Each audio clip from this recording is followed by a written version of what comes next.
And hi, everybody, and welcome to our, so far, weekly Science of Triangles work. We have maybe another 25 pages here in that 100 pages that the Tibetan gave on triangles in esoteric psychology, esoteric astrology, but it'll still take a while. I don't really think we'll be done. Well, it'll be into next year, is what I suspect. And then, as I say, Starling David Hunter, who wrote a book on the great invocation, The Compass of Light. He's been a very devoted student of the triangles. He has been, and he's assembled a lot of material. So we'll be able to get into that when we finish this work here in esoteric astrology. I think really the important thing is, where are we on the path of evolution?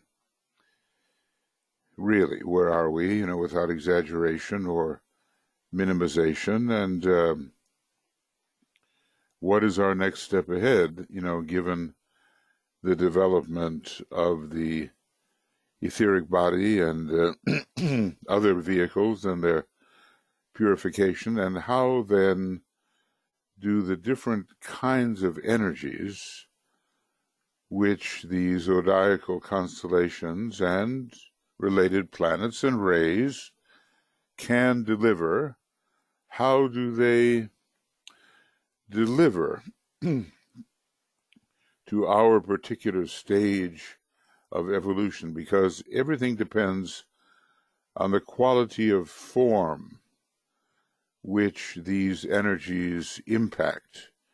And, there in the astrology book, around page 332 or so, you have a really important tabulation. And you've seen it, and but, just to refresh our memory, this discussion of the undeveloped man, the advanced man, who is maybe not yet truly the spiritual aspirant, maybe at the latter stages of advanced man, we have the spiritual aspirant, and then the disciple initiate. And what we see here, excuse me, is the different meanings of the energies as they impact human forms which are variously prepared. Obviously, to be the undeveloped man goes on a long time. In fact, millions of years. To be the advanced man goes on longer than to be the disciple or initiate, and maybe to be the disciple or initiate up to the 5th degree. From the 1st degree, well, it just depends on how hard we work, really. But I'd say 5 to 10,000 years, or maybe closer to 5,000 years. We think about the Master Jesus, who is now a Chohan, and in the old days of Moses, Jesus was Joshua the general. And that was, not more than 5,000 years ago, maybe more like 4,000 years ago. So, and that was even before the program of initiation began to speed up. So a few thousand years, really, compared to millions of years as an undeveloped man, and maybe, some tens of thousands of years as an advanced man. This is very, very useful. What you want to know is the signs of the zodiac with which you were born and their ruling planets, orthodoxly and esoterically and hierarchically, what they can give you that you can use in order to make progress. And I think, that that does take some work to think about what that really is. So study this on 332 and 333, and actually I have a pretty good, I have a color chart of this. This may be even more indicative or interesting, but I can't go hunting for it right now.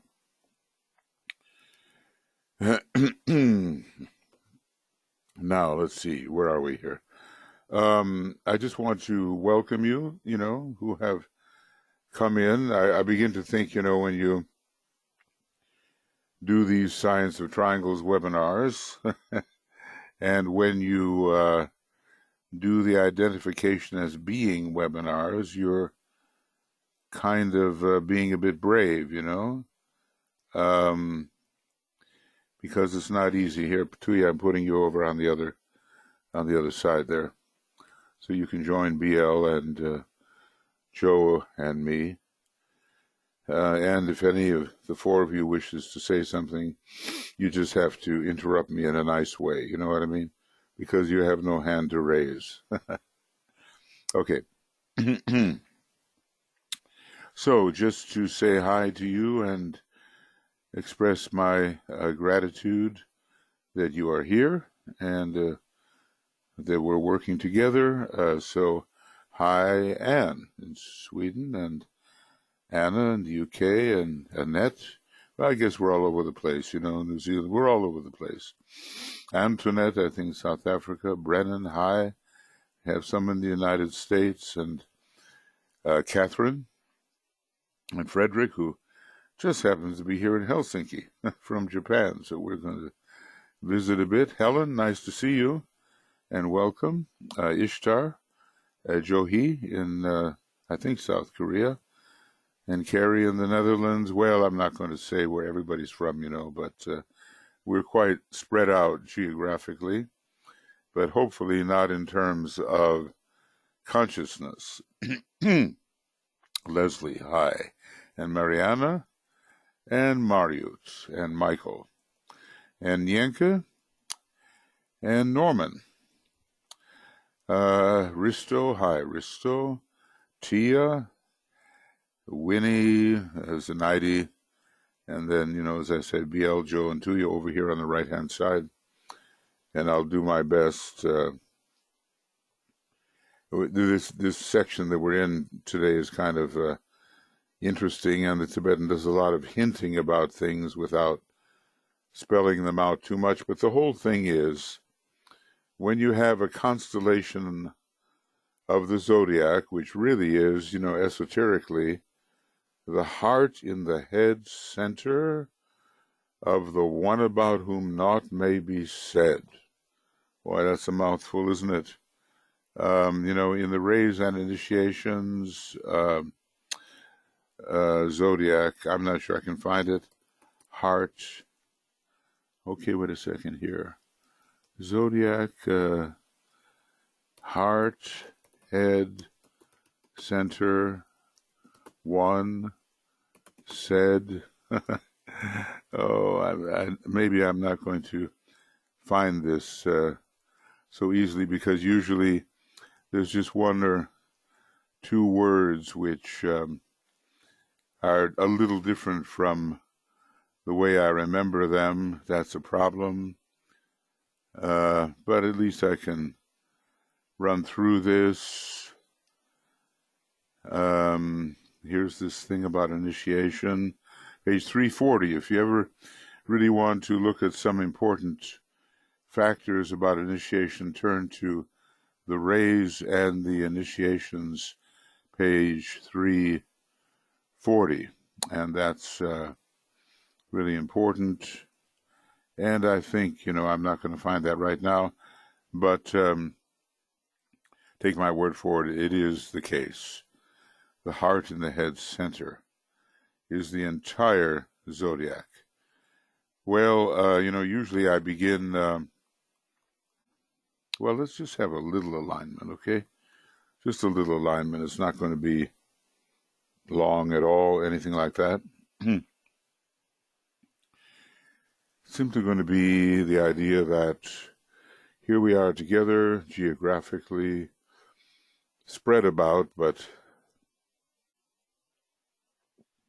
somehow we are one in consciousness.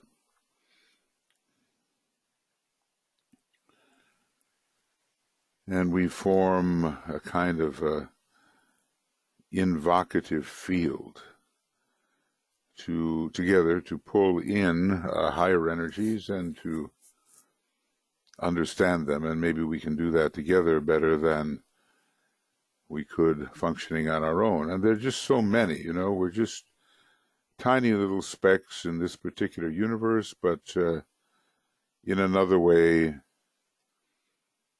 and it should never be forgotten, that reality is indivisible. I've been emphasizing that in the other group about identify as being. Reality is completely without division. So, that being the case, no matter what we seem to be, we are reality itself. And if we begin to think about, being reality, it just changes everything. It changes how we think about our identity. And, there comes a time when you just have to change your point of view about identity, As a student of spirituality, you just have to change your point of view. Because everything we seem to be is operative in this great illusion, but it's not real.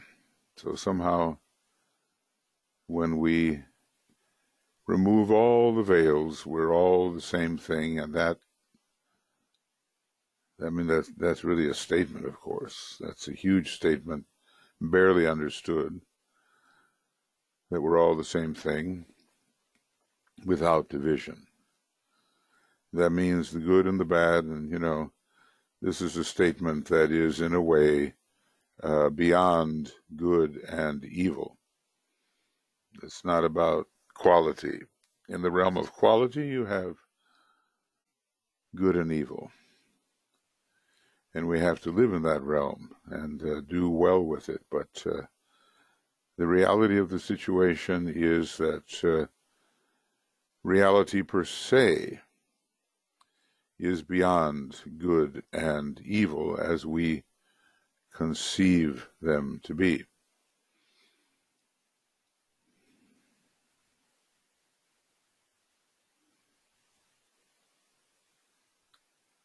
So in a group like this, we're pushing the envelope, so you just think out into the solar system, and here are these heavenly wanderers that we call the planets.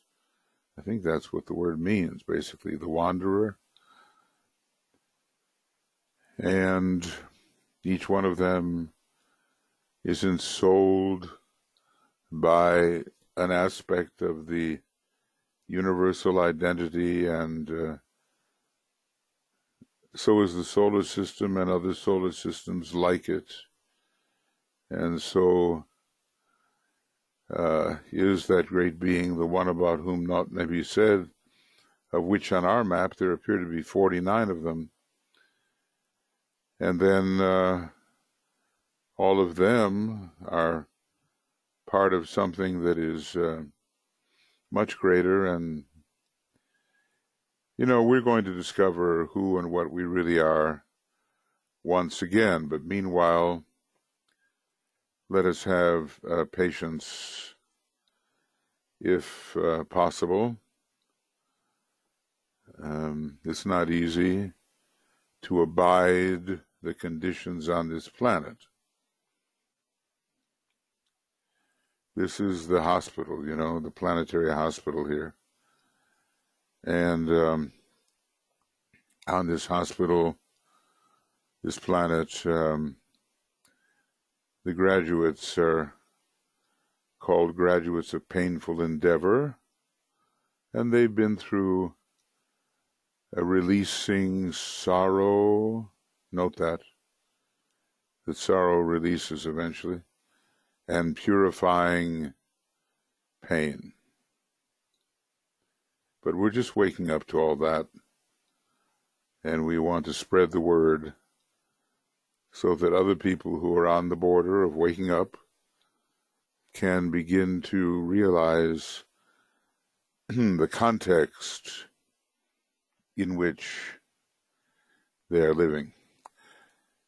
Okay, so this 1 ohm, we know what we're trying to do here.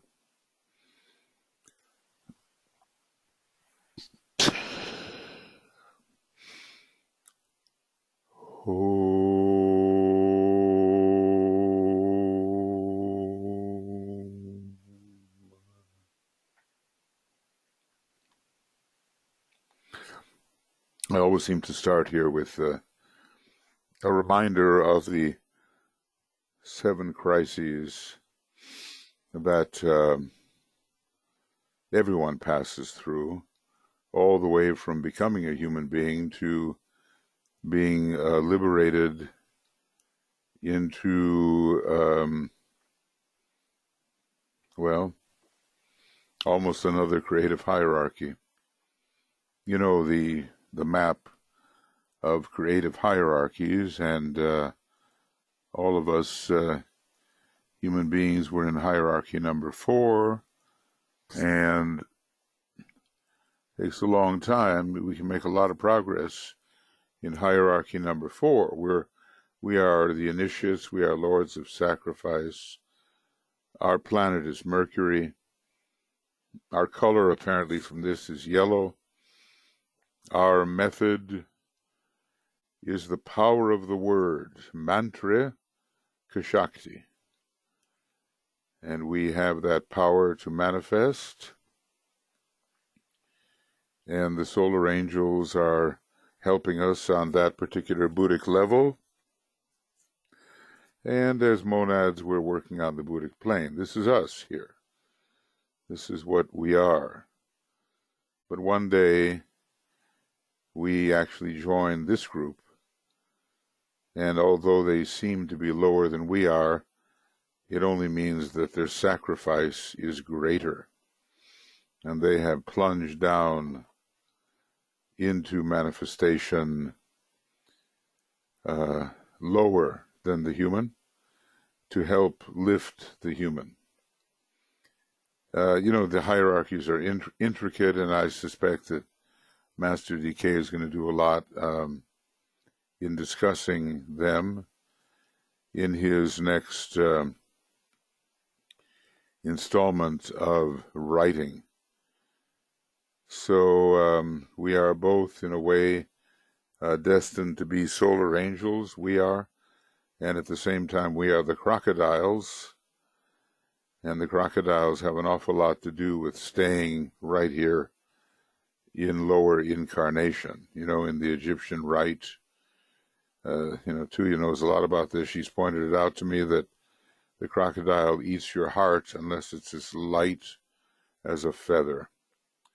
And that means that you are, in fact, destined to incarnate again and again and again until your heart is as light as a feather, and maybe even lighter. And that suggests that you have gotten rid of sin in your life. And sin is simply a reversion to a preoccupation with the personality and forgetting the spiritual life. So, there's just so much ahead of us that is of a thrilling nature, and that's one of the things we have to do to help people is to open up their vision.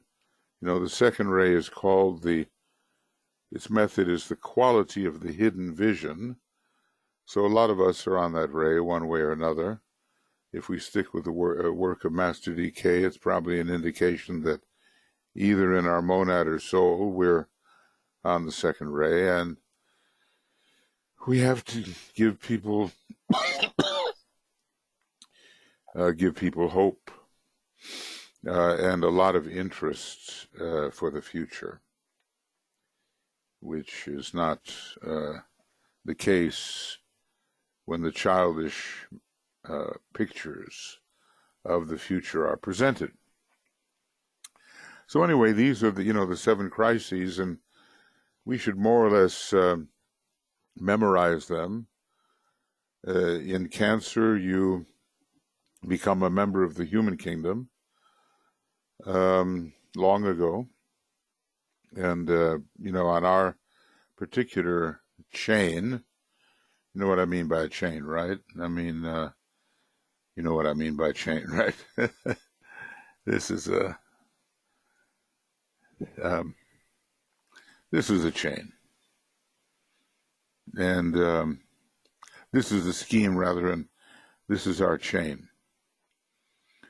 So it's got 7 major chains per planetary scheme. This is more the picture of the whole Earth, and we're living down here somewhere. It's a huge universe, and even our solar system is way beyond anything we can imagine. Anyway, we become human in Cancer. For years and years, millions of years, we just go along developing our personality, and then we discover there's something more, and so we start going in the other direction, which means the energy flows in the body change direction, and what went down goes up. And under Aries and sometimes Libra, that crisis is handled. It's like the river is going to flow in a different direction, and you might get caught between the 2 directions for a few lives there. Then we start being aware that, wait, there is a kingdom of souls. There is a higher pair of opposites. There's a higher power. There's some kind of solar life up there, in there. And Capricorn, the sign in which all sun gods are born, begins to introduce us to the higher power and the higher of the pairs of opposites. Well, eventually we're getting ready to get out of the human kingdom, and this happens in Gemini, and we're crucified in the heart at the 4th initiation. But then it seems to go backwards a little bit. You can arrange these things in a lot of different ways. When you're fighting it out at the 1st initiation, rather 2nd initiation, Scorpio is the sign. But Scorpio also rules all the battles of the first 3 initiations, 1, 2, and 3.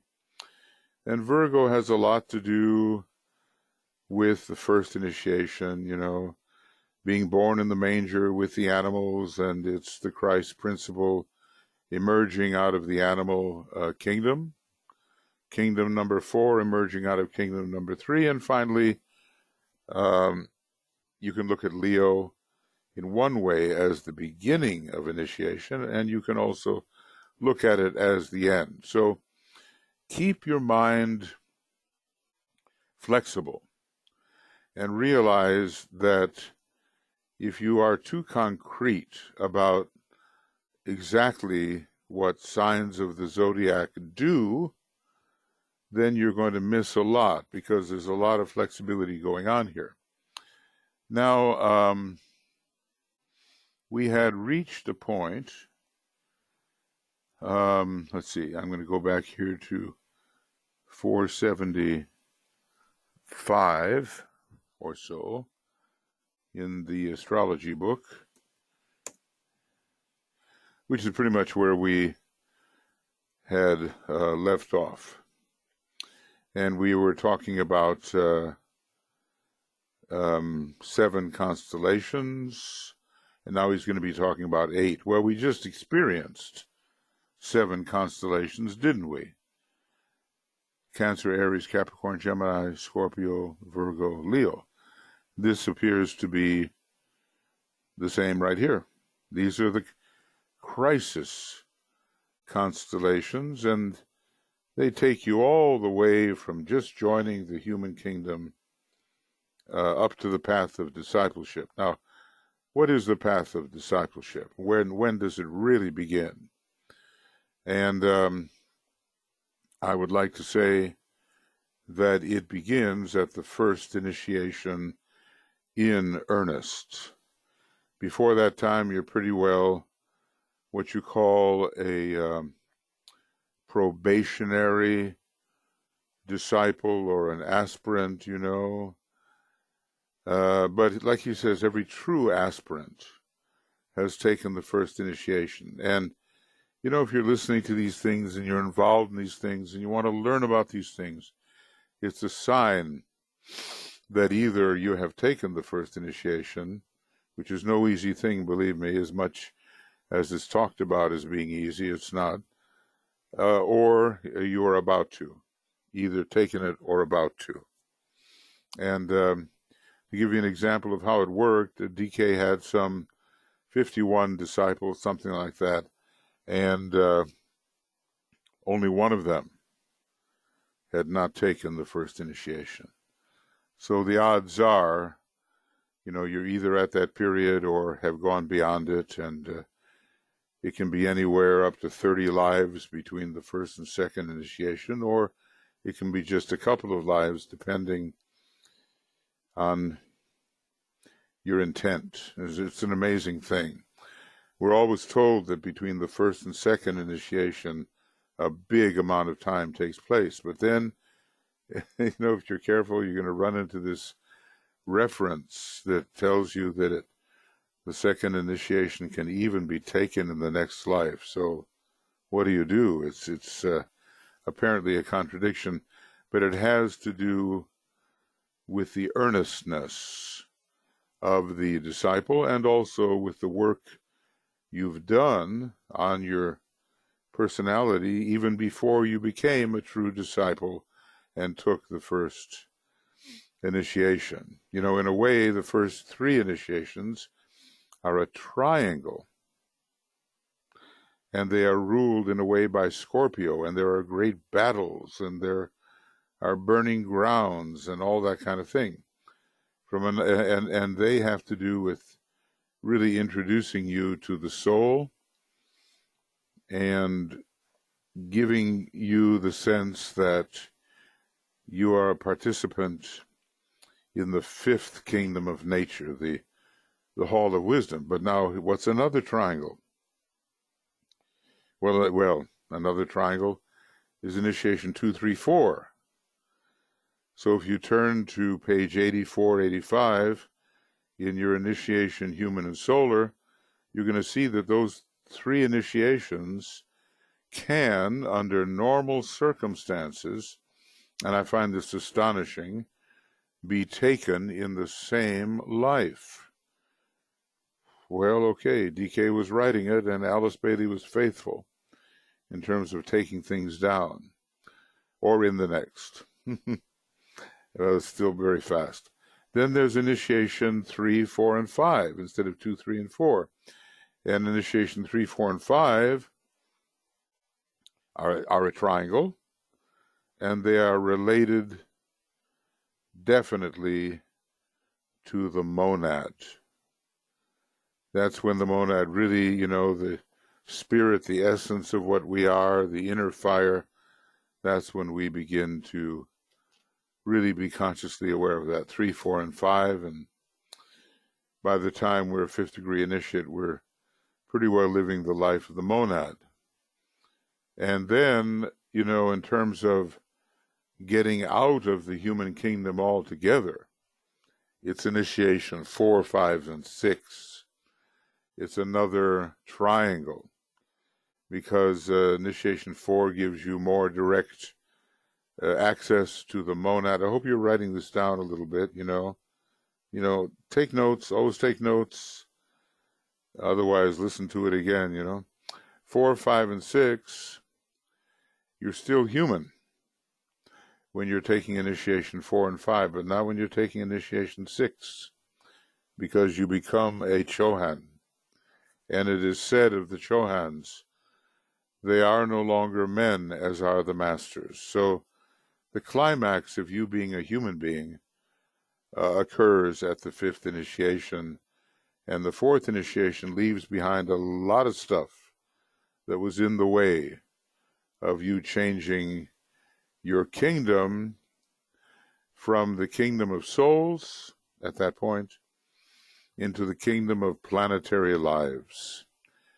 The way to get into the kingdom of souls really is at the 1st initiation, and by the time you have completed the triangle 1, 2, and 3, you are definitely, fairly mature member of the kingdom of souls. So that's it. We're on our way to becoming members of the kingdom of souls.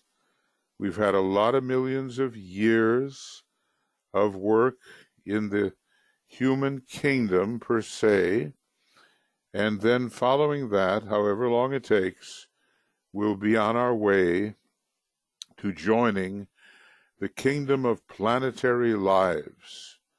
And that all is in the future for us, and it's I believe, a factual future and not some kind of childish dream that thinks that the personality is the real human being. That whole idea that has been twisted into Christianity is just crazy. You're buried.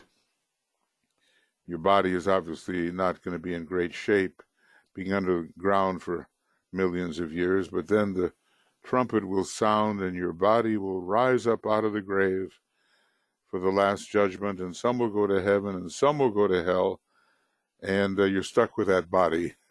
That's it. It might get decorated a little bit and look rather better, but it's just like a real hellish prison. So it's just a horrible travesty and distortion of reality as the ageless wisdom presents it. Excuse me. The ongoing cough here. Now, this is number 56, so we started with the idea that there are 7 constellations, and basically I think I should send this to Joe or BL, and you should be able to have my notes here.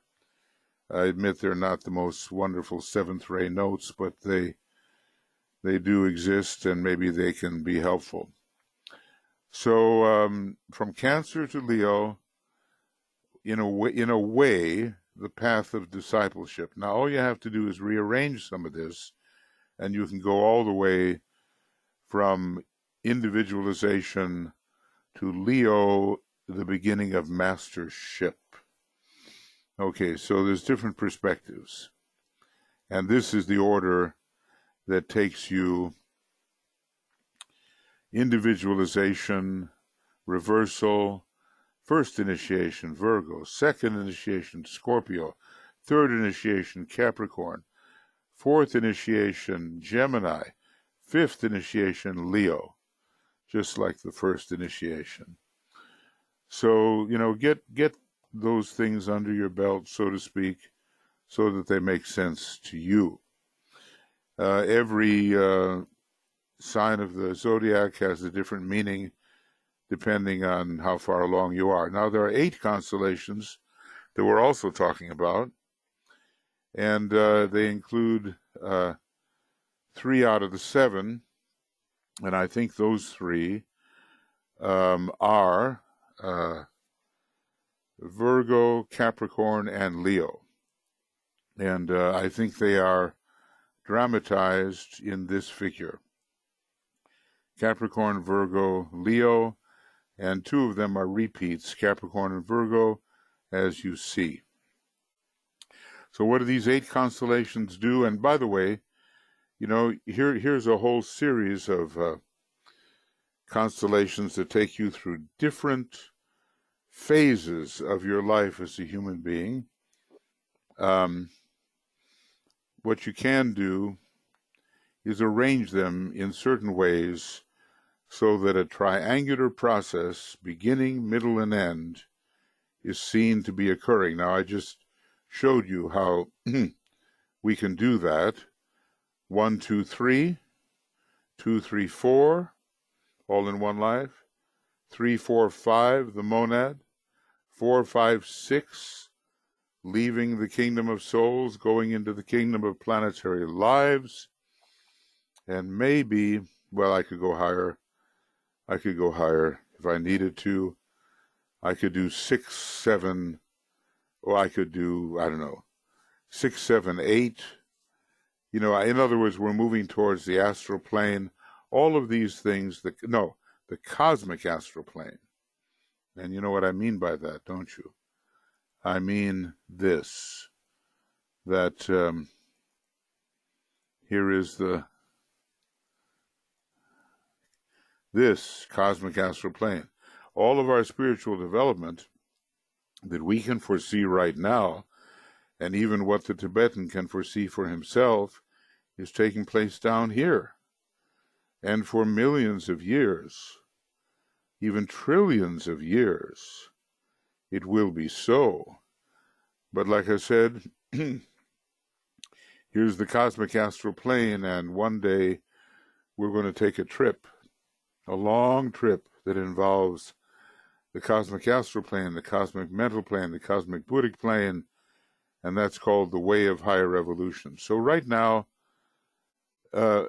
but the Christ and the Buddha, they can go to the cosmic astral plane because, or the 7th degree, I think, allows you to have kind of a connection there anyway. And by the time you take the 8th initiation, I think you can definitely go. And by the time you take the 9th initiation, you temporarily repudiate and say, hey, no more cosmic physical plane for me, at least not at this time. You might come back to serve. But all of these triangles of initiation, you might say that every initiation begins a series of 3. Okay? Every initiation begins a triangle. And most of us, I would say, where are we? We're initiation 1, 2, and 3. We're working on the first triangle, and that can take quite a number of lives. And some people maybe are working just before the first initiation, including the first initiation, then the second. And that would be the end of the initiations of the threshold, the doorway. It's not real initiation, but it's initiation. So some people are working on completing the initiations of the threshold. Other people, having taken the 3rd initiation, which gives them spiritual intelligence and an illumined mind, they can look ahead towards the transfiguration in the light and begin what I might call the curriculum of the monad, okay? And then they'll be, by the time they reach that 3rd initiation, and it all depends on how hard you want to work, it really does, they'll be dealing with being and with what the monad really is. It's not a triangle on a piece of paper, obviously. It's a state of awareness and identification and inclusiveness. That's what the monad is. So now we have these eight constellations, which include 3 out of the 7. And I said those 3 in my mind are Virgo, Capricorn, Virgo, and Leo. And they bring the disciple from the stage of selfhood, which I'm sure we all experience, we are like a self, like a isolated self, oftentimes, to that of the self-initiated and perfect soul. What is the perfect soul?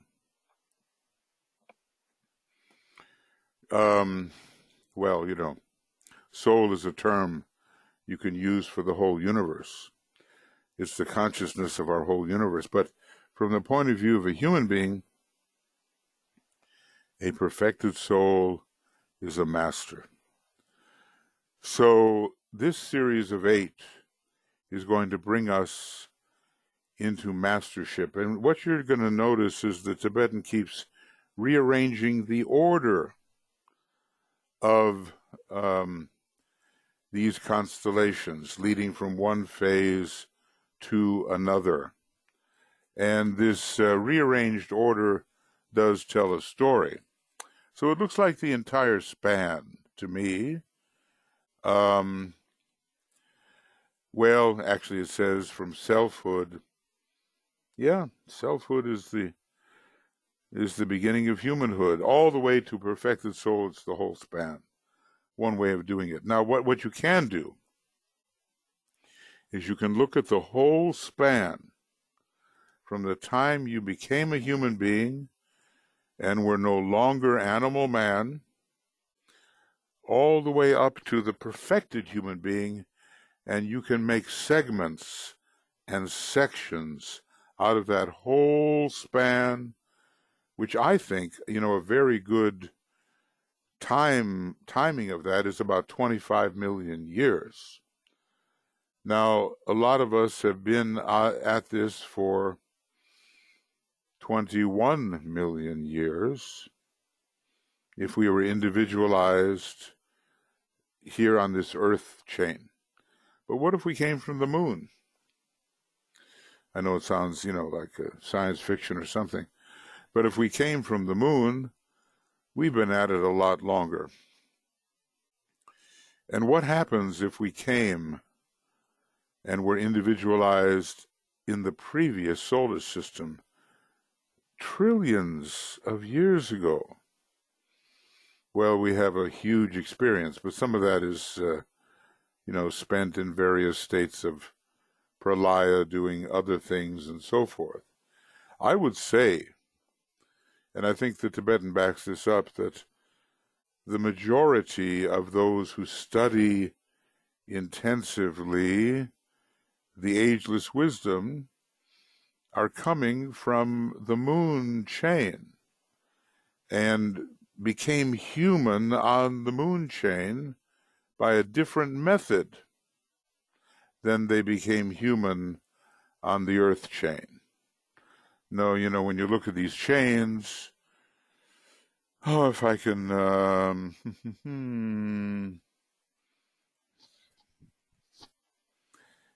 yeah. Well, this is it. This was once the moon chain. But some mystery is involved here. This is home for us.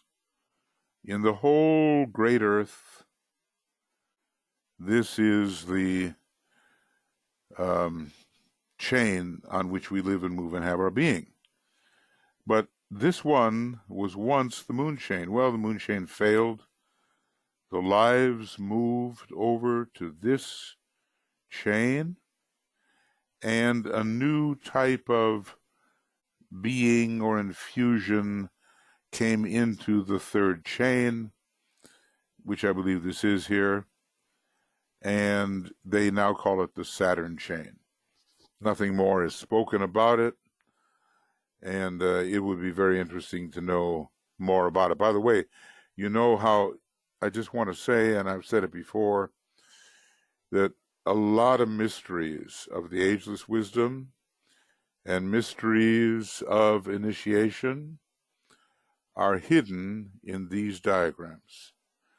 I mean, don't you think it's rather interesting that this thing here called the Venus chain has a 5-pointed star and a pentagram in the center of it, Venus being the conductor of the great fifth ray in its soul nature. That's not by coincidence. You know, a bunch of them are squares, some are triangles, some are hexagons.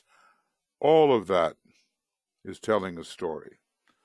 If you want to look for triangles, you're going to find a lot of triangles in this particular picture of our planet Earth as it is in an enlarged state. Now, every one of the planets could be broken up into these 7 and 49 divisions. But of course, you know, we're not given all that. We're just given a little bit about what's going on other planets and not the kind of detail that we have here for our Earth scheme. See, like this, I mean, you know, you get a little bit of detail, but not a whole lot. On the chain level, they all look the same, but on the scheme level, there's different geometry, squares, triangles, diamonds, you know, there's all kinds of stuff. And one day, when we know enough, we'll be able to get in there and say, okay, and this is what this particular geometry means. Remember that God geometrizes, and the second ray is called the great or the grand geometrician. So this study of spiritual geometry is going to become really important as we want to understand the science of relations. Remember, you know, you couldn't get into Pythagoras' school, and all these schools that are going to pop up now, they're pretty much Pythagoras' schools, you know, Master Kuthumi, unless you knew certain type of mathematics and a certain type of music. Music and mathematics had to go together. All right, now, going back. So, so the entire span we're talking about, from selfhood all the way to the initiated or perfected soul. Selfhood really begins when I can say, I am. You know, the animal doesn't have that sense of its own center. With the domestic animals, they're beginning to get it just a little bit, and Leadbeater kind of, you know, talks about how they, different types individualize. It might be extreme devotion, some kind of heroism that we see in dogs and, you know, other animals that are especially related to their master, the human being. There's different ways to become human, is all I'm saying. I certainly don't know them all, but probably they have something to do with the ray that the animal is functioning on. Okay, so anyway, there's also 5 signs which are not included in the 7, and they are Taurus, Libra, Sagittarius, Aquarius, and Pisces.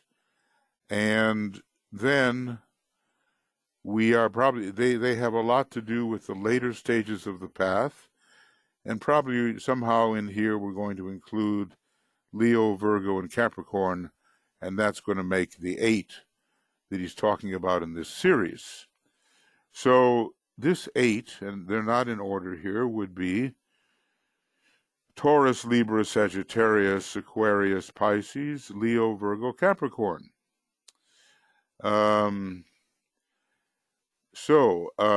For the disciple who has achieved the first initiation, and you know, you're the true aspirant, and you're really now on the path of discipleship, we have these 8 constellations, and these 8 in zodiacal order, but not necessarily the order we're going to use, would be Taurus, Leo, Virgo, Libra, Sagittarius, Capricorn, Aquarius, Pisces, and Pisces is the climax. Some people consider it to be a weak sign, but in a way it's very, very strong, and the model that we follow is to become like a solar angel. And Venus, the planet of the solar angels, is exalted in the sign Pisces. You know, a special function. You know some of the exalted planets. I'm going to run through them for you right now. In Aries, it's the sun. In Taurus, it's the moon. In Gemini, none. In Cancer, it's Jupiter. And there's reasons for all this, you know, and we'll get into it. It takes more than one life to really learn astrology. Gosh, I should know what Leo is right now. It's kind of skipping my mind, but maybe someone remembers. Anyway, Leo is something, and I'll get into it as soon as I remember it. And Michael? Yes. There is no planet exalted in Leo. Well, then that helps, doesn't it, BL? That helps. No wonder you couldn't remember it. What did you say? I'm sorry? I said no wonder you couldn't remember it. I couldn't find it. Although, you know, there's special Uranus kind of thing, but that's a little different. That's a little different. With Virgo, he says actually it is Mercury. So Mercury has a tremendous connection with Virgo, being not only the ruler, but exalted planet with Libra, and this is a really important one these days, and we're still in Libra, it's Saturn, and with Scorpio, it's Uranus. And by the way, I've noticed that a number of those people who were taking the fourth initiation, or can be presumed to have been taking the fourth initiation of crucifixion, had Uranus in Scorpio. Now, who do I mean? Sir Thomas More. You know, he was the advisor to King Henry, and he lost his head holding out for Catholicism, and there is Krishnamurti, and there's Sir Francis Bacon.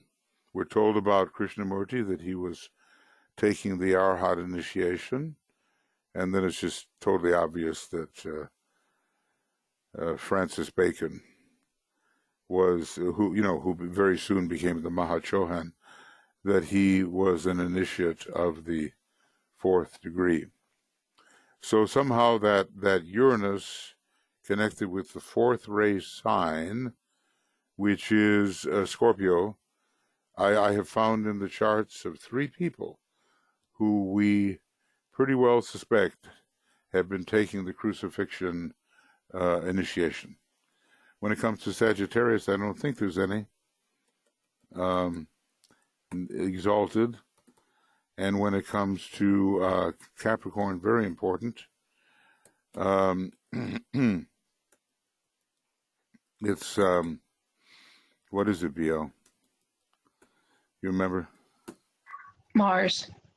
That's right. Thank you. Capricorn and none. Mars. Okay. And when it comes, none in Aquarius. And none in Aquarius again, huh? Right? Although I think Mercury is pretty strong, but none in Aquarius. Right. The 2 axes. Yeah. These are the technicalities of astrology, and it's a language, and we just have to learn it, you know. There's no way around it. And then finally Pisces is Venus, as I've been saying. So these are the exaltations. Is that word ouch? Pisces, and it's Venus. Okay, good. And I'm going to just make these bigger and bolder so we know what we're looking at here. And let's just say exaltations. And they all have an astronomical meaning. You know, there's something about the degrees and so forth, but they have an even deeper psychological and spiritual meaning. So I put these 8 constellations, which seem to take us all the way from the beginning to the end. I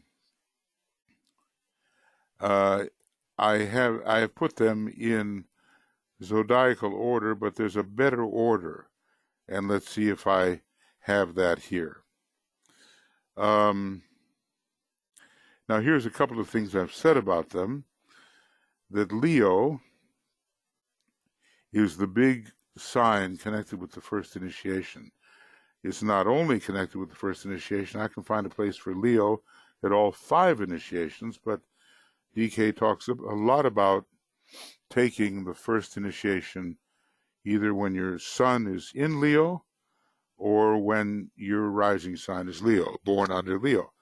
Virgo is helping with deglamorization and a general purification. It's also a sign of the first degree, and cultivating your mind in preparation for the second initiation, and helping to fuse soul and personality. So Virgo is connected with the first initiation. Taurus and Libra have a lot to do with the balancing and illumination of the astral body, and that's getting ready for the second initiation. Taurus is really important as a great light to help to dissipate glamour, you know, and in a way, Taurus has a lot to do with the ajna center, not only the throat center, and it's from this general area that the light goes forth that dissipates the glamour. So the great light dissipating glamour, and the reorientation of the desire nature to something higher and less base. So Vulcan, the ruler of Taurus, is fighting with Mars, which keeps your desires on a low level. And of course, Vulcan's going to win. It wins at the 3rd degree, but the fight begins already at the 2nd degree. And then everything proceeds in order. Sagittarius before the 3rd initiation, Capricorn 3rd, Aquarius 4th, Pisces 5th, with some different combinations in there, because Capricorn rules all 5 initiations. In Aquarius, you can take initiation 3, 4, or 5, or even the purification of number 2. And with Pisces, it has a lot to do with crucifixion and with joining Shambhala at the 5th initiation. So here's my order for these 8. Leo is beginning at the 1st degree. Virgo is helping to, it's also at the 1st degree. So the Sphinx is at the 1st degree. What is the question of the Sphinx? What goes on 4 legs in the morning, 2 legs in the afternoon, and 3 legs in the evening? And so you know the answer there. It's all about man. And it's so fascinating. It's a symbolic language. The Sphinx is asking us, know thyself. So the body of a lion, the head of a woman, or sometimes the lion is even more important than the woman. It switches around. But that is the introduction into the Hall of Wisdom. The Sphinx carries you into the Hall of Wisdom, where you are to know yourself. You know yourself and you will know the world. But Virgo also helps to clean everything up between the 1st and 2nd degree. And Libra brings a degree of balance between the first and second degree, and the fusion, increasing fusion of soul and personality. Taurus brings the great light. Okay. And Sagittarius, you become the one-pointed disciple. Notice how many of these signs can be used between the often lengthy period between the first and second degree. 4 signs there. Sagittarius, the 9th petal of the egoic lotus, you become the one-pointed disciple. And then the Capricorn, 3rd degree, Aquarius, as I said, 4th degree, and Pisces, 5th degree, although there's different ways of looking at it. You can combine them, So be flexible in your mind. Be flexible. And don't be so concrete that, you're looking for that one place where the jigsaw piece fits, and only one. When you're dealing with signs of the zodiac, any sign can fit in more than one place. So this is the proposed order that can take one from the first initiation all the way to the 5th initiation, and maybe beyond to a degree. Now, when you look at poor little Libra there, you say, well, gosh, that doesn't look very impressive. It's just operative between the first and second degree. But let me tell you that Libra rules the great decision at the 6th degree, where you decide which path on the way of higher evolution you will take. So there's a lot of flexibility here. And what you have to do is learn the meaning of each one of these, so you can look at the triangles that are involved and look at the phases of human development that are involved. So this is my proposed order for the 8. What I could do, I could even start with Leo, not at the first initiation, but I could start with Leo at becoming individualized, just like Cancer. Leo, Cancer, and then the slow development of the personality until it becomes one-pointed. And then in Sagittarius, if you really want to study alignment and one-pointedness, study the Sagittarius chapter, because it's all about lining everything up in a straight line, which we have to learn to do. And then Capricorn and Aquarius and Pisces would take us from the first initiation to the 3rd to the 5th, or 4th or 5th. So, Capricorn then would be the first sign for the first initiation. So when you look at these 8 constellations, you can start at the first degree if you like, or you can start way, way, way, way back, and man is individualizing. He's learning how to live in the world of the senses, Virgo. He's learning how to balance the astral body under Libra. He's learning what is the light of the mind under Taurus. And then he's orienting himself towards the higher of the pairs of opposites. It is a vocabulary, friends. And if we really want to know anything about the science of triangles, we have to find out what the sources are.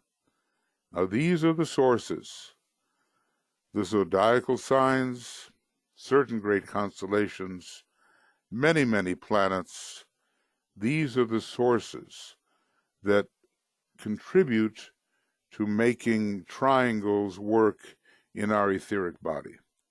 Is it too much to ask to learn these things? I think not. It may take a little while, but okay, learn them, and then you'll be able to speak the new language. Now, okay, and this is where I'm going to stop, and you'll say mercifully so. and I even have a statement here where I said, well, DK says, it's not my intention to analyze these crises. These the student who is sincere, earnest, can do for himself, work out for himself. And that's what we've been doing together. And then my statement here is, this is a good stopping place, and it probably is a good stopping place.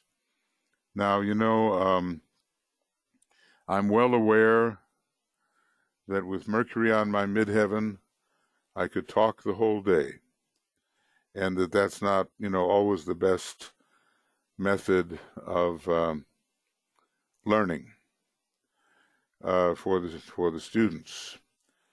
So now I want to open the door to you, but first of all, if now BL and maybe Joe can help me here. This is, I want to, so I know where I'm going and why I'm here. Okay. Sorry. Okay. So this is the end of number 56, and this is the 23rd of October, and this is, we're going to do number 57 next time, and it's going to be the 30th of October. It'll be our sort of our Halloween special. And we're on page 476, and we're simply going a little bit at a time. But what I want and expect from you and hope from you is that you will take every sign of the zodiac, and you will see how those 12 signs could operate in the non-aspiring, undeveloped man who just thinks he's the personality, how those 12 could operate in the intelligent man who doesn't quite know yet that he is the soul, or that there is a higher power or higher of the pairs of opposites, and then 12 more interpretations if the man knows he is the soul and can become an initiate by identifying with the soul. Have a good idea of what those 36 interpretations can mean. And just turn to page 332 in your astrology book, and you will see. I'm more or less there, but I'll just remind us, okay? 332, and there is the chart. And memorize that more or less, so you have an idea when you look at yourself of how you can use your major energies instead of being used by them. All right. Now, he finally was quiet. So let's see. You have a question from Chris? Yeah, I've got it up there. On chart number 7, the Earth scheme, how do straight lines between the schemes work? Yeah, you know, it's going to be like Master KH talking to AP Sinnott and said, well, Mr. Sinnott, I'd like to be able to answer your question, but we find that it touches on secrets of the 6th initiation, so I can't say a thing.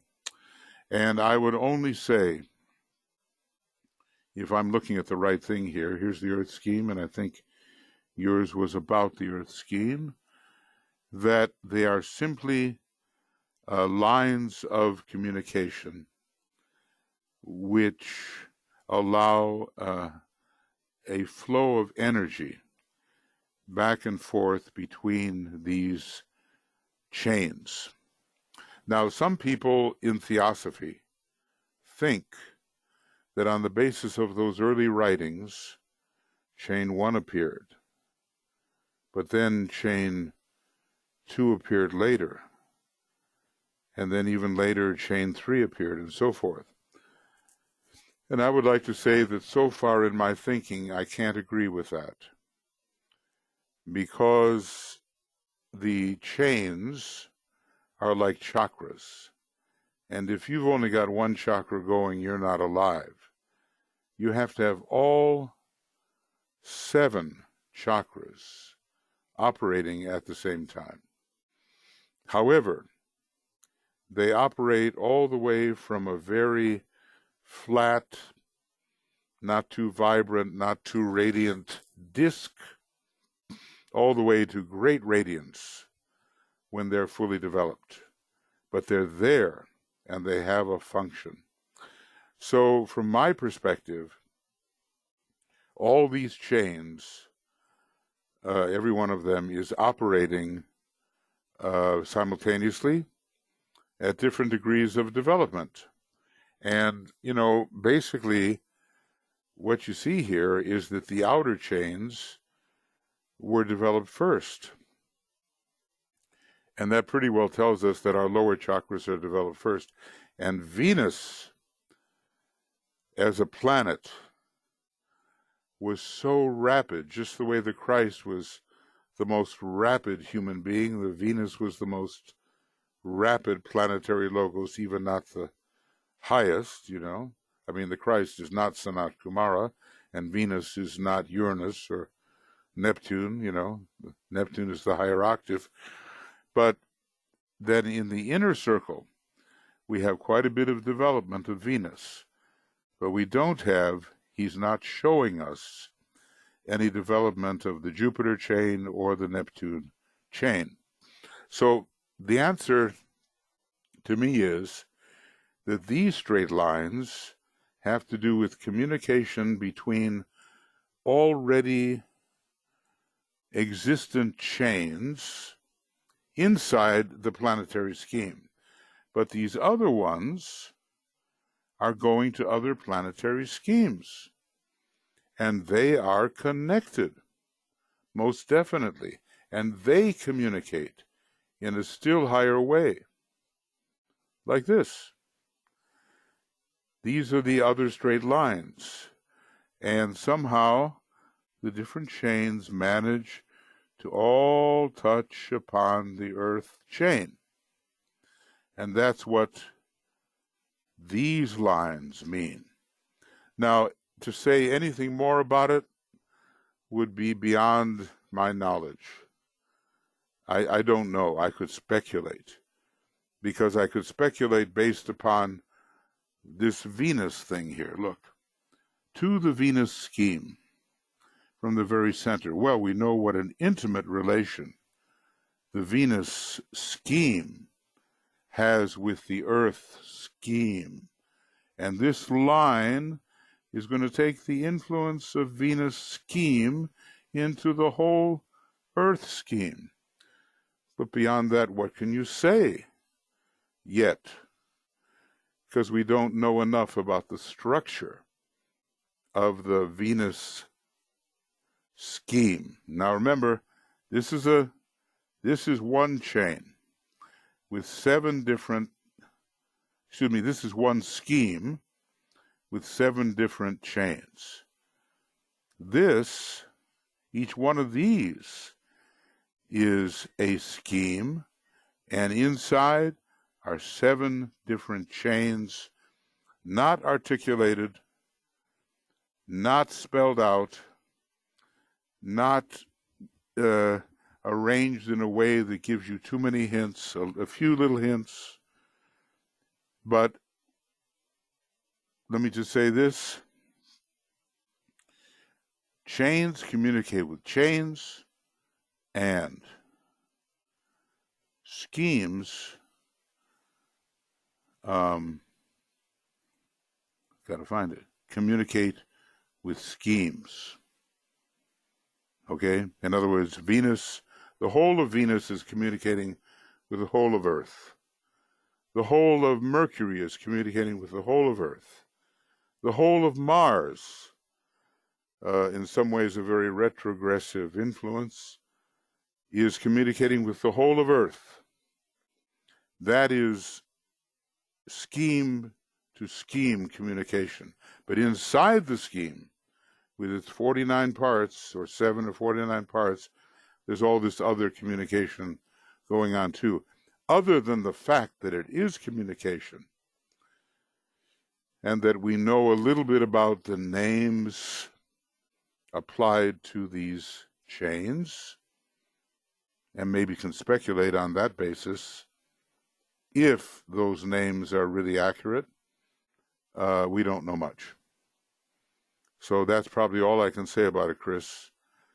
Lines of communication, and just the way inside your etheric body are these lines of communication. Let's just say, for people like ourselves,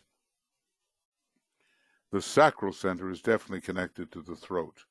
Otherwise, we couldn't even be talking about taking the first initiation.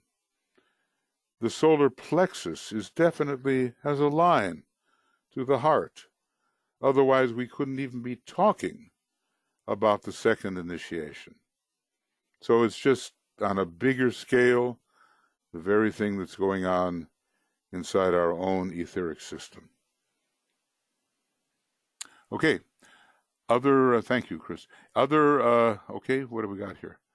Ishtar is on and says, go to question. Oh, here it is. Here's the question pane.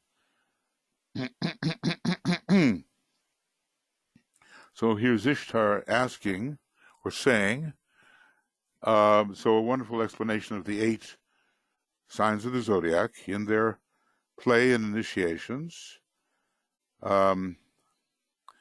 And you want to ask what Aquarius contributes to the crucifixion in the 4th initiation. Is it the letting go of the...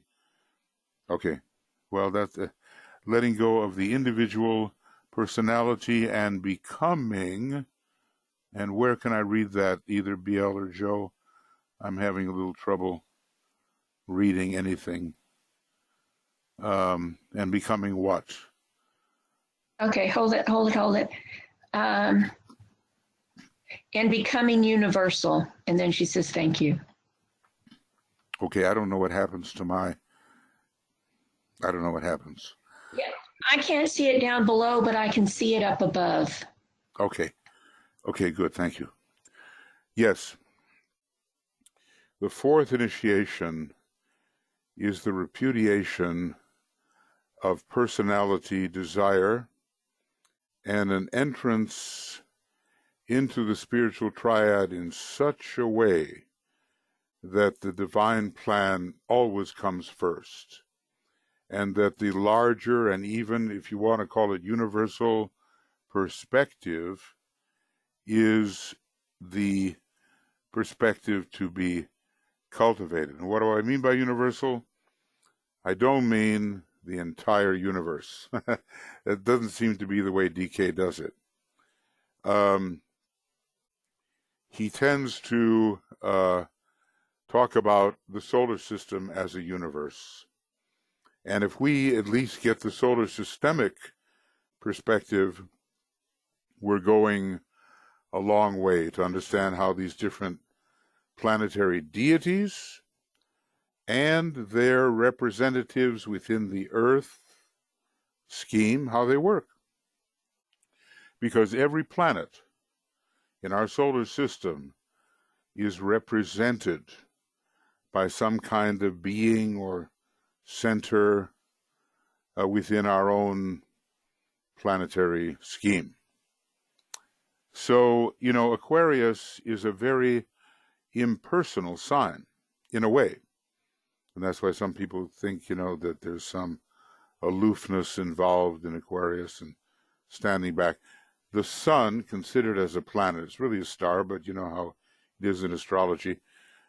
We consider the sun as one of the planets. Okay, it is in detriment in the sign Aquarius, which means that egocentrism suffers a big hit, and that we find that we are thinking of ourselves in a higher in a higher sense as souls and even as monads. Now, if we really learn how to perceive as the monad within us perceives, then we're going to be universal. And why is that? Because the monad is that which has its home within the sun. The monad is that which has its home within the sun.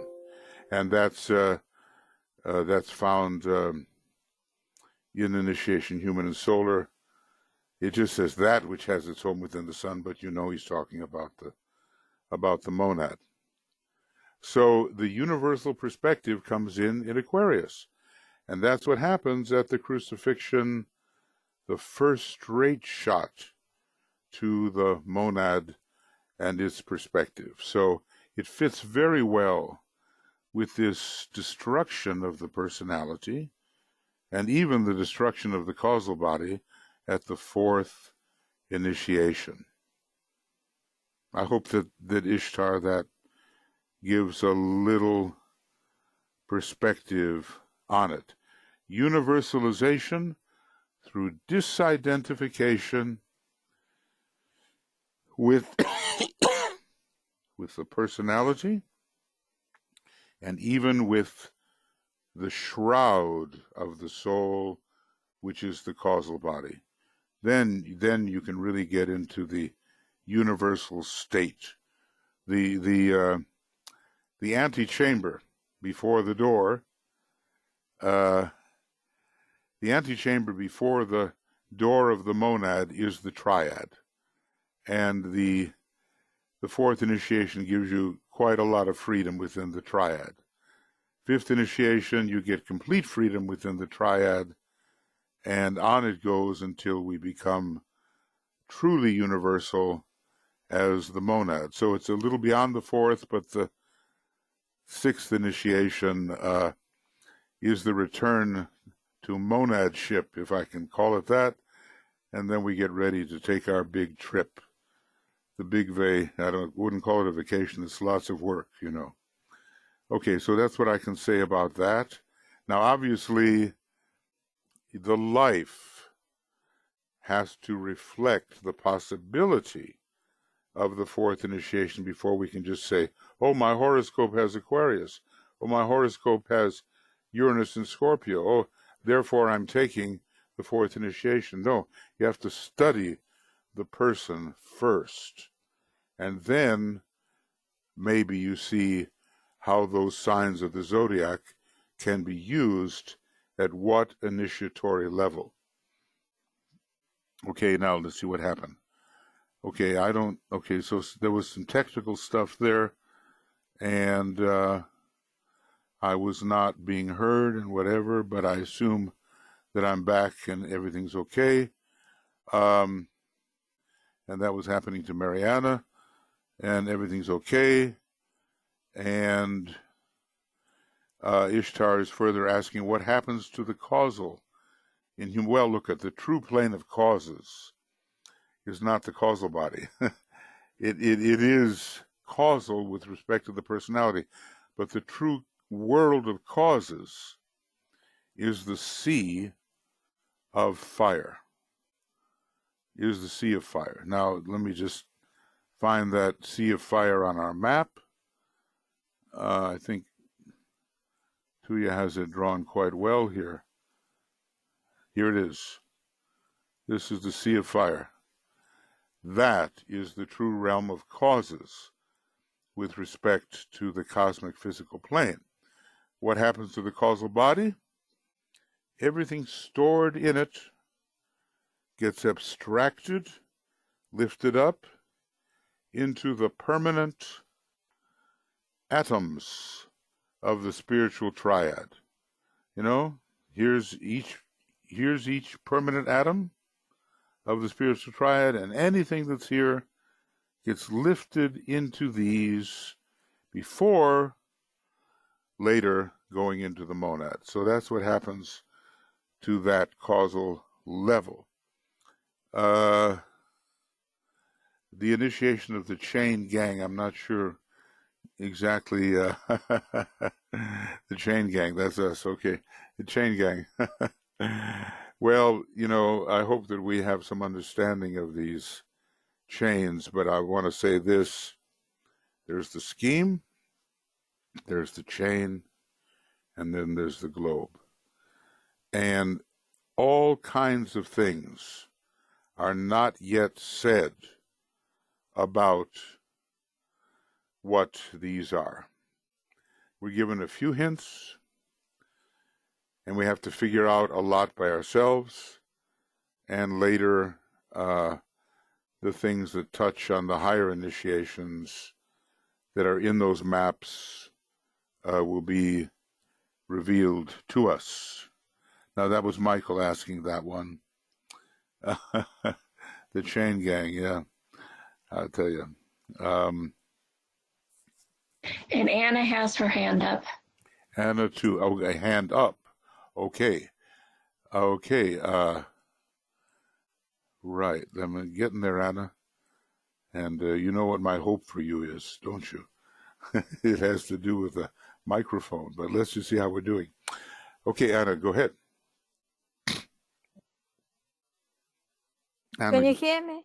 yes, and without all that noise, too. Terrific. Yeah, I got a headphone. Basically, what I wanted to say that these planets, they can rule like rule personality, and they could be rulers of exoteric aspects and esoteric, and also hierarchical aspects. It depending on a condition of a human being. If he develops as a personality, then he is an immutable cross, and he could be under the rulers of the exoteric planets rulership more. And when he moves on a fixed cross, in other aspects of the planets come in, Exactly. more subtle. Exactly. And after, when he's in a cardinal cross, like he's initiate, adept, he is liberated, and he's become members of hierarchies. He's communicated further into the space on a cosmic path, and it's all to do with this crosses, how we proceed in our incarnations around it. Are we ascending or descending? The same with the planetary chains. The planetary chain is like a arc.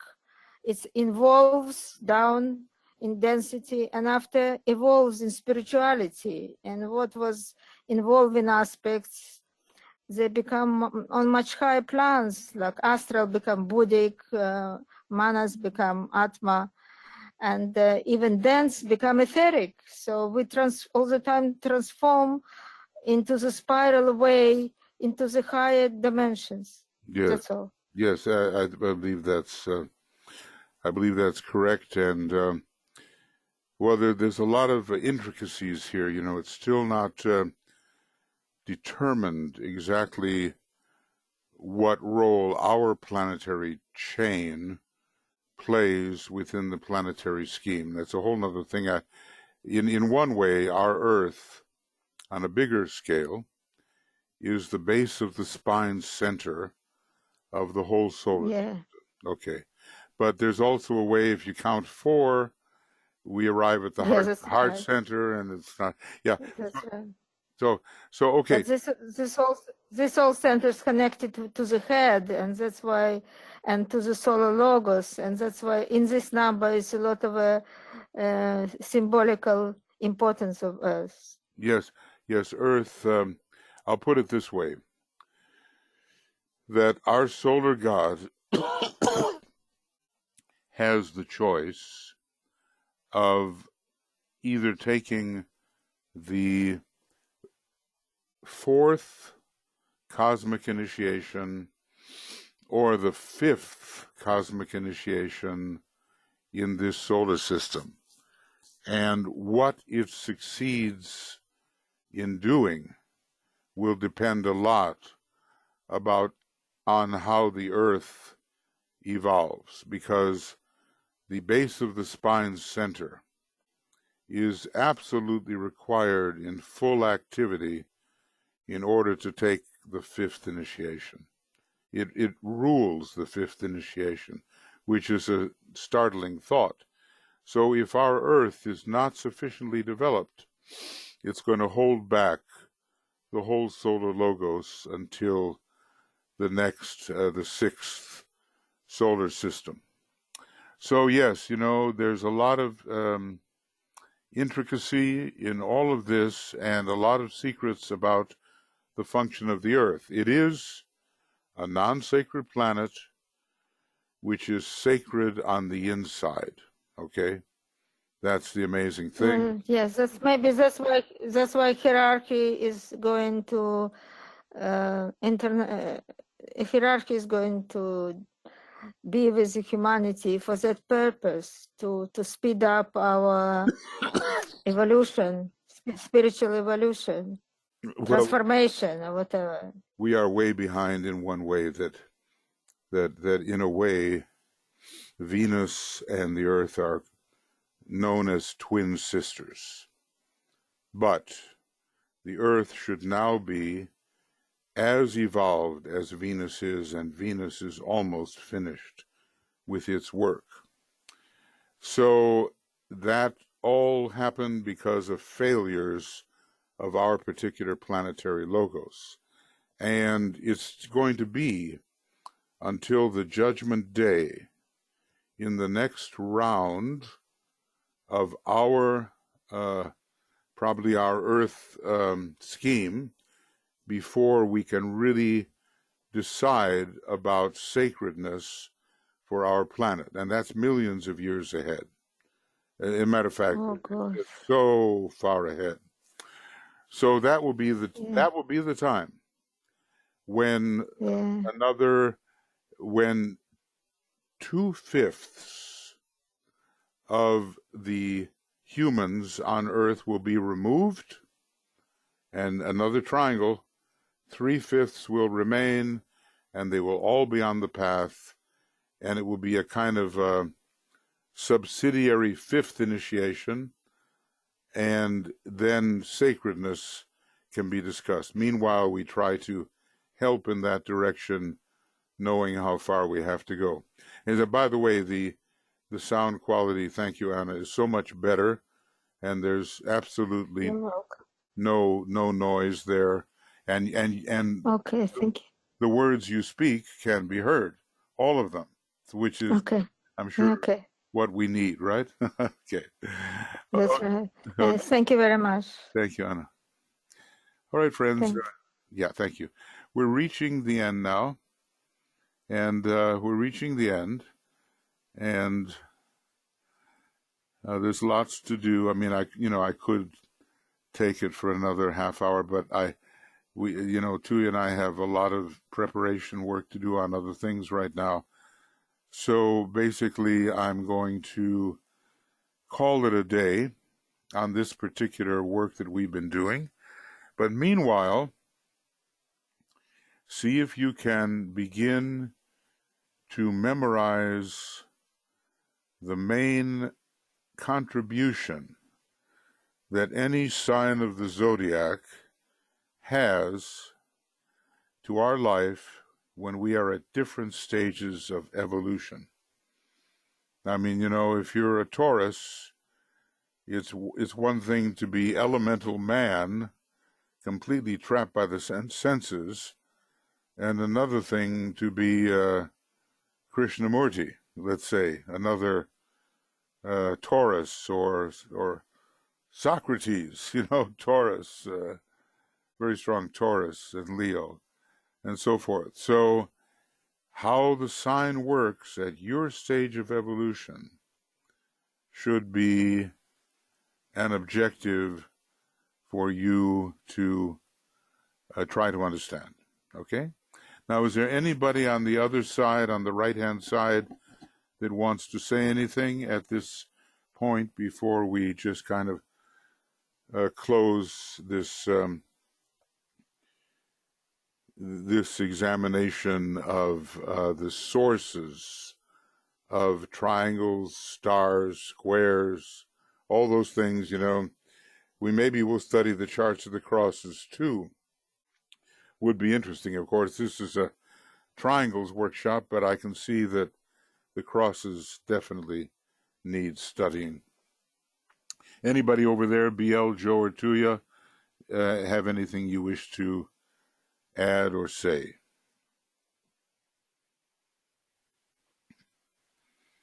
No, Michael, everything is okay. Oh, please remind about the New Global Service Week.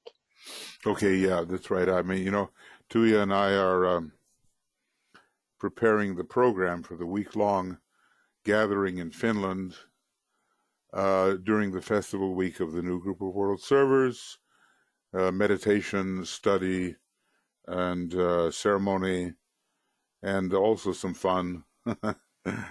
And we'd like to send that out to you quite soon. It starts on the 21st of December, 2 months from now, and ends on the 28th. So I imagine if you do want to join us in person, you have to think about it quite soon, and we have to make arrangements and all that kind of thing. So please let Tuya and me know if you're thinking about it. I know it's easier for the people in Europe to do it, of course, and we oftentimes have the European groups here joining us in Europe, but sometimes from the United States and other places, people do come.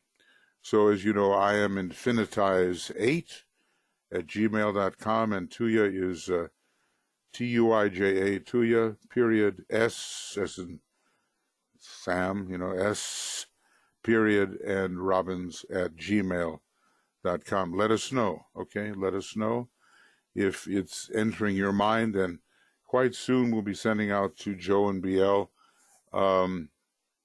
that list of activities, not totally complete, but quite a bit, give you an idea of what we're going to be doing during that week here in the Temple of Silence, followed by a New Year's Eve vigil, a 24-hour vigil, welcoming in each time zone into the new year 2020, where we hope it has a lot to do with clarity of vision.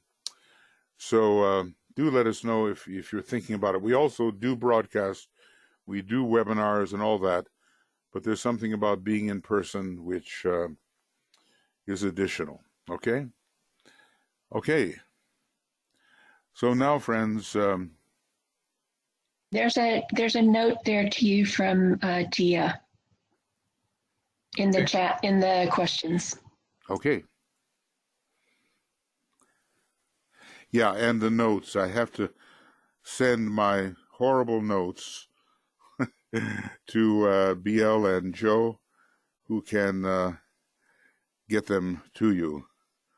And maybe I can, send that to you directly, but we can have it maybe next time in our chat, or at least a link for it somehow. Yeah, okay. I'll do that. Michael, if you send it to me, I can post it with the recording. Okay, I'm almost ashamed to. I mean, my notes are kind of, what can I say? They're a little bit scattered here, and there's 236 pages of them on this, and I keep on modifying them, but you'll get the idea, This is my work on the astrology book, and only part of it has to do with the science of triangles. It goes up to page 503. And then after that, we have crosses and things of that nature. So I'll get that to BL, and she can, help everybody else get it. Okay. Just steady as it goes, everybody. Little bit every day. Can you put in an hour of study every day? Can you do that? That would be good. I used to, when I was a younger person, study until I became dizzy. maybe it hasn't ceased. You know, I mean, 10 hours, 12 hours, 14 hours a day, I'd be with those books. But I'm not asking that, you know, unless you feel especially driven. Even an hour of study a day would be good. And then it slowly builds up and you feel more and more familiar with everything. And, you know, it sinks in and you learn it by heart, and then you can, you know, begin to have a deeper understanding of certain things. Okay, so that's going to be that. And let me just, let's just close here with the great invocation, thinking, you know, that the point of light and the point of love and the point of will, it's not just on our planet. It's all over the place, and it's within the sun, and it's within the cosmic logos, and it's within the supercosmic logos. And there are a number of these points in the great invocation which come from distant sources, you know. Now, I suppose it's enough to say, you know, humanity has the light, or is getting it. The hierarchy has the love and the wisdom, and Shambhala has the will. And that's right here on our planet. And that's a good way to think of it, because we want to be practical, and the race of human beings has to work all this out so the divine plan really works and can be manifested. But of course, if you really think about it, these light, love, and will sources go far beyond our planet. And that's why this great invocation is so universal. It's not just applicable to our little circumstances. So, you know, ponder on that just a little bit. Okay, we'll close in this way. Excuse me.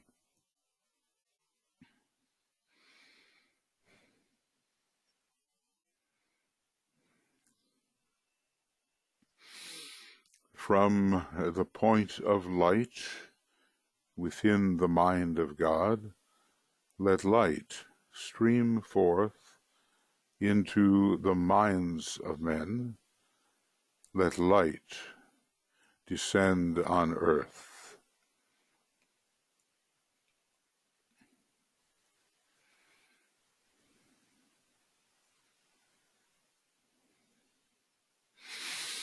From the point of love within the heart of God, let love stream forth into the hearts of men.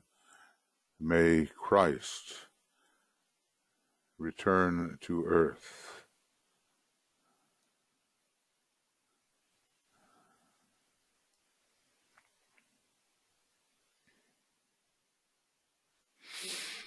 From the center where the will of God is known, let purpose guide the little wills of men, the purpose which the masters know and serve.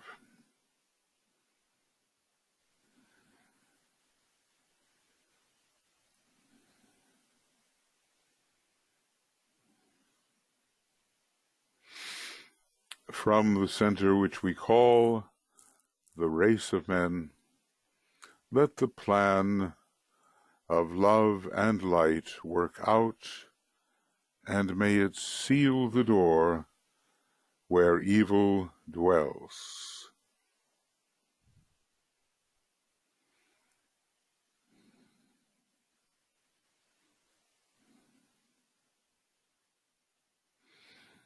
Let light and love and power restore the plan on earth.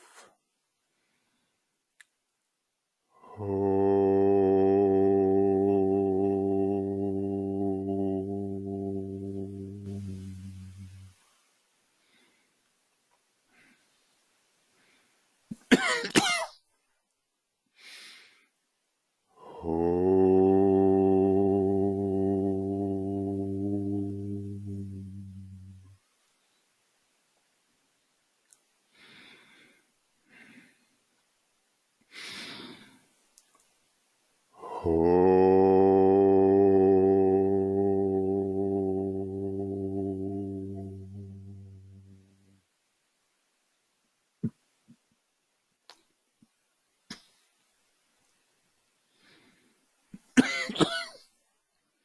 you, everybody. Tomorrow morning, reappearance of the Christ. It's a broadcast, and I think inside the chat box is the usual link. It's always the same link when it is a broadcast, and to you will be offering that meditation.